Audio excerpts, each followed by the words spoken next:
নাই। আপনারা দেখেছেন বিআইডব্লিউটিএ নদী বন্দরের পরিচালক কিছুদিন আগে অনৈতিক কর্মকাণ্ডের দায়ে চাকরিচ্যুত হয়েছে সামরিকভাবে।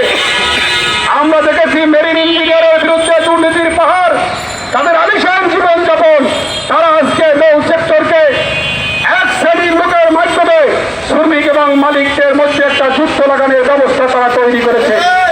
আমরা নৌ শ্রমিকরা আমরা দুমুঠো ভাতের জন্য চাঁদাবাজ সন্ত্রাসের সাথে মোকাবিলা করে আমরা পণ্য যাত্রী পরিবহন করি। আমাদের শ্রমিকরা কারো বিরুদ্ধে যুদ্ধ করার জন্য চাকরি করতে আসে নাই। আমরা দেশের বিভিন্ন অঞ্চল থেকে আমাদের পরিবার পরিজনকে দুমুঠো ভাত, আমাদের ছেলে মেয়েদের লেখাপড়ার জন্য আমরা 24 ঘন্টা নৌজরে ডিউটি করি। আপনারা জানেন সেই বিনিময়ে আমাদের শ্রমিকরা সঠিক পারিশ্রমিক পায় না।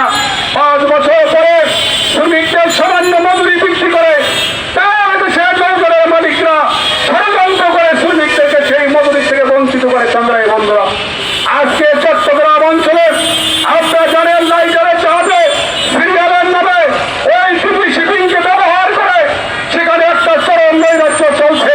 ছোট জাহাজের মালিকরা আজকে দিশাহারা বেনার দেয়, কিন্তু সেখানে সিরিয়াল বাণিজ্য চলে। প্রত্যেকটি নৌযান থেকে তারা অবৈধভাবে এই সিরিয়ালের নামে চাঁদাবাজি চলছে। আমাদের ভক্তরা বলেছেন ভারত বাংলাদেশের প্রটোকলে আমাদের কিছু জাহাজ চলে, ভারতের সীমানায় আমাদের শ্রমিকরা যখন যায় সেখানে তারা একটা ভাসমান জেলখানার মধ্যে জীবনযাপন করে। শ্রমিকরা অসুস্থ হলে চিকিৎসা পায় না, শ্রমিকদের বর্ণিত খাবার তারা সংগ্রহ করতে পারে না, পচা খাবার তাদেরকে খেতে হয়। অসুস্থ হয়ে শ্রমিকরা সেখানে জীবন দেয়, কিন্তু এই বিআইডব্লিউটিএ ভারত প্রটোকলের যে সমস্যা সেগুলি তারা দেখশন করে। শ্রমিকদের সমস্যা সমাধানে তাদের কোনো উদ্বেগ আমরা দেখছি না। সংগ্রামী বন্ধুরা, সারা বাংলাদেশের আজকে আপনারা জানেন স্বল্প মজুরিতে বালুবাহী বালগেটের সংখ্যা প্রায় 10 থেকে 15,000।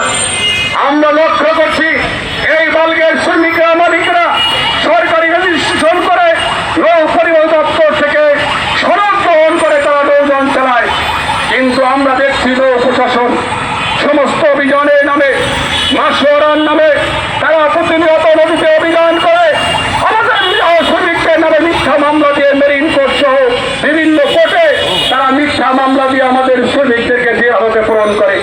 আপনারা খবর নিয়ে দেখতে পারেন মেরিন কোর্টে যদি বর্তমানে 10,000 মামলা থাকে তার ভিতরে 9,700 আছে এই নিরহ বালুবাহী বালগের শ্রমিকদের।